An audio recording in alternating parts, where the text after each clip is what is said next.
Why, hello, everybody. This is Eric Gearthaler 92 here once again.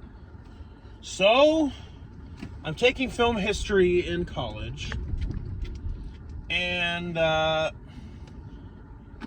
last week the professor showed us Breathless, and then yesterday the professor showed us the Shawshank Redemption. He did that because he was wanting to show us the difference between a plot-driven movie and a character-driven movie. So, before I get into my review, I've known about the Shawshank Redemption for the longest time. I never saw it until yesterday. I heard a lot of good things about it. It's regarded as, if not the greatest movie ever made, at least one of the greatest movies ever made. Make of this what you will, but on IMDb, it's rated as the #1 greatest movie ever made. One of the few movies on IMDb that has like a 9 out of 10. Again, make of that what you will. But regardless, that is quite the accomplishment. And when I posted on Facebook saying that I was watching this movie for the first time, just the flood of comments on said post of people saying that, yeah, it's a phenomenal movie. So my expectations reasonably were pretty high. Why I never saw the movie until yesterday? Just never got around to it.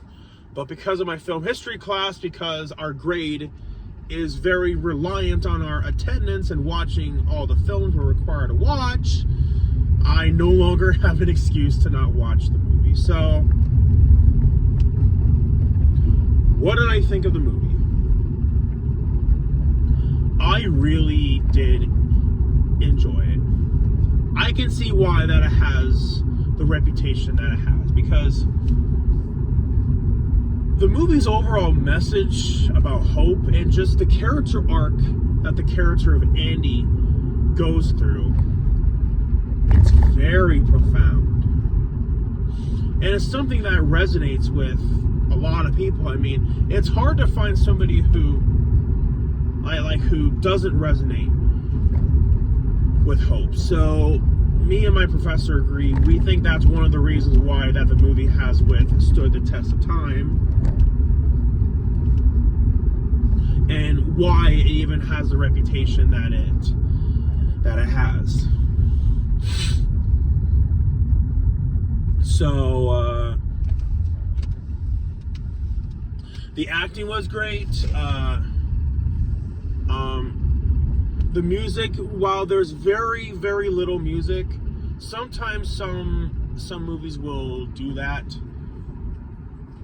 for an effect. Sometimes it's more effective when you have music. Sometimes it's more effective when you don't. And in some scenes in the Shawshank Redemption, they did not need to have any music. Now, sometimes they did, but the filmmakers were smart enough to know when and where to put music into the film. And, one of the other things that we're being taught in this film history class is, I forget the terminology about it. I would have to look back at the readings in the class. But yeah, most mainstream Hollywood movies want that sense of realism. You know, they don't want to ruin the illusion like that you're watching a film. I mean, movies like Deadpool are an exception, like where they break the fourth wall, or even Ferris Bueller's Day Off. But yeah, you really truly do feel that sense of realism. Like, you don't really feel like you're watching a movie. You feel like that you're there on this journey with the characters. And I also like the main antagonist of the film. He's not one of those mustache twirling villains like he's not like an Austin Powers villain. He feels like somebody who you actually would come across, and you definitely want him to, like, you want to see the villain fail. And I guess if I were to say a few things that were wrong with the movie, because no movie's perfect, even the movies that are regarded as the greatest movies ever made. Me and the professor do agree, the flashbacks felt a little bit jagged. Maybe perhaps the director did that for some sort of effect. Maybe some effect that I just don't understand what he was trying to achieve. The professor did say that, you know, in this course, I want you to understand why the filmmakers made whatever choice that they made, and setting aside what your thoughts are. So maybe somebody could clarify that in the comment section about the flashbacks being all, you know, sporadic.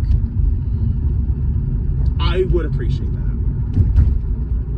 I will admit that the Shawshank Redemption did do the whole flashbacks being all jagged a lot better than Man of Steel. Because Man of Steel, with the flashbacks, it felt way too convoluted to me. And the movie's long. Now, I don't want to sound like a hypocrite, because the first movie I made was a 2.5 hour long movie, and that's around the same length as this movie is. I definitely do agree that a movie should only be as long as it needs to be. Now, this was my first time watching it, so if I go back and rewatch it again, I might have a change of thought. Sometimes, me personally, I felt the movie's length. Like, yes, this was a phenomenal movie, but would I rank it as the #1 greatest movie ever made? I personally wouldn't. But if somebody else were to rank this as the #1 greatest movie ever made, I'll go, yep, I totally get it. Totally do. But yeah, those are my thoughts on the Shawshank Redemption. Thank you all for watching.